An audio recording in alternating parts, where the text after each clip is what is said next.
আল্লাহর কোরআনের সবচাইতে দামি আয়াত, the greatest verse in the কোরআন।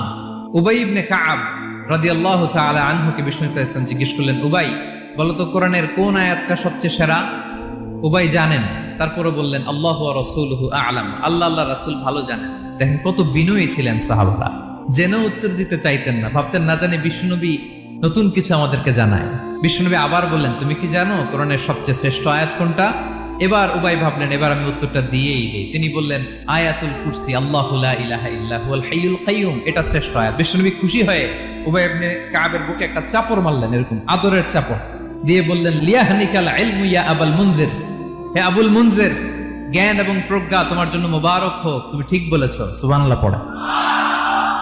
তাহলে এই প্রথম ইনফরমেশনটা আজকে জানলাম, কোরআনের সর্বশ্রেষ্ঠ আয়াতের নাম ৬,২৩৬টা আয়াতের মধ্যে থেকে সবচাইতে দামি আয়াত এটা।